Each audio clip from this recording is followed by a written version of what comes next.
People का एक पत्ता 52,000 ब्राह्मण की साक्षी कराता है महाराज। बहुत ध्यान देना।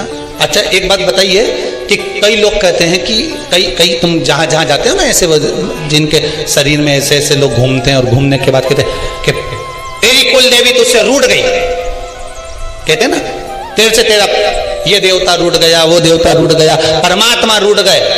तो आप कैसे पहचानोगे कि भगवान आपसे रूठ गया? आप कैसे जान सकते हो कि भगवान आपसे रूठ गया?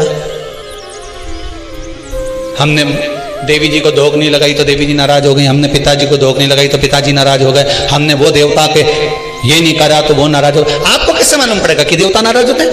देवता नाराज होते हैं।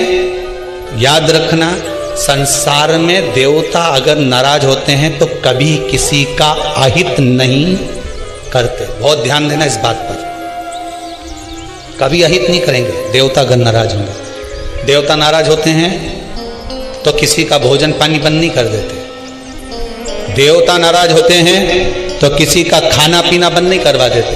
देवता अगर नाराज हुए हैं और आपको मालूम करना है कि देवता मुझसे नाराज हैं, तो कैसे मालूम करोगे? तो केवल एक काम करिएगा, अगर देवता नाराज होते हैं तो सबसे पहले आपकी पूजन पाठ छुड़वा देते हैं। क्या छुड़वाएंगे? रोज मंदिर जाती है, रोज माला उठाकर जाप करती है, रोज गीता जी का पाठ करती है, रोज दिया लगाने जाती है। 4 दिन 5 दिन 6 दिन 10 दिन अगर आप दिया लगाने नहीं गए, मंदिर नहीं गए, पूजन नहीं करी, तो समझ लेना कि देवता मुझसे नाराज हैं, इसलिए मेरा मुंह नहीं देखना, मुझसे नाराज।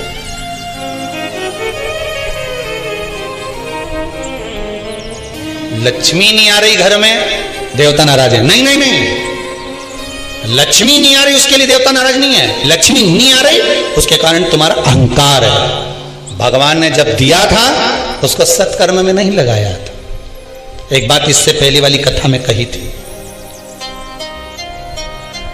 शरीर चले और तुम्हारे याद है तुम लोगों को?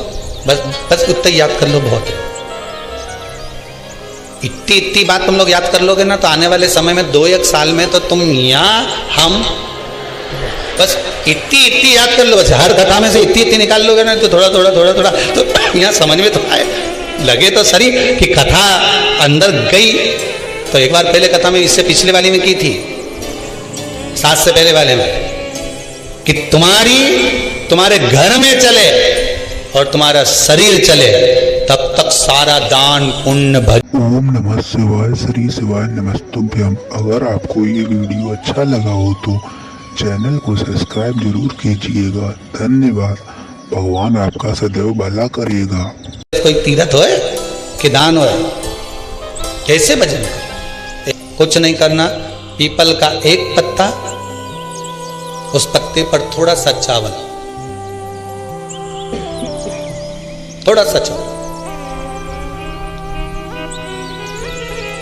पूर्णिमा की रात्रि को अपने हाथ में लेकर, अपने नयनों से लगाकर, शरीर पर से स्वयं उतारकर उसको दरवाजे के पास रख दीजिए। पूर्णिमा की रात्रि को पूर्ण होने पर उस चावल को दूसरे दिन सूंघ कर बहते हुए पानी में डाल दीजिए। महाराज कितने भी रोग से ग्रसित हो गए, पीपल का एक पत्ता 52,000 ब्राह्मण की साक्षी कराता है महाराज। बहुत ध्यान देना, पीपल के वृक्ष में स्वयं नारायण का, मेरे कृष्ण का वास है। स्वयं भगवान गीता के अंतर्गत कहते हैं कि मैं पीपल का वृक्ष हूं। नारायण 52,000 ब्राह्मणों का वासा एक पीपल के पत्ते में होता है। और आपको पहले भी कथा में कहा, गाय ब्राह्मण बहन बेटी ये सब काल का हरण करने वाले, काल को हरने वाले हो रोग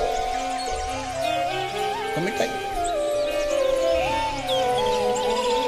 शिव का स्मरण करो। कई माताएं कहती हैं, गुरुदेव हमारे यहाँ पर शंकर भगवान का शिवलिंग नहीं है, तो क्या हम बाजार से ले आए? और हमारे यहाँ पर शिवलिंग है तो वो बड़ा है, तो क्या हम उसको पीपल के पेड़ के नीचे छोड़ आए?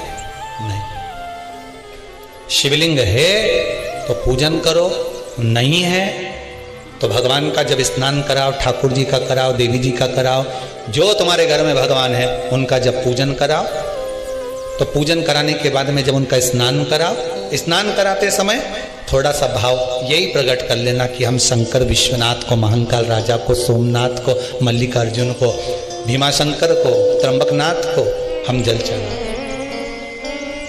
हे तो ठीक है, नी है तो देवताओं को बढ़ाने की जरूरत नहीं है।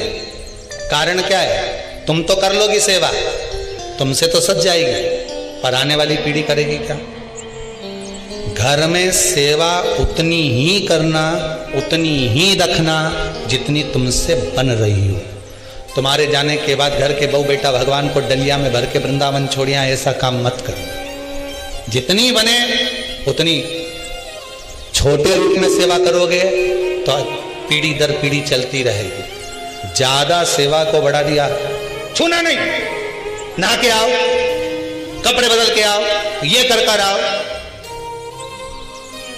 जाओ जरा। जितना तुम पूजन को, सेवा को, भजन को, कीर्तन को जितना हवा बनाओगे, जितना डराओगे लोगों को, वो उतने डरेंगे।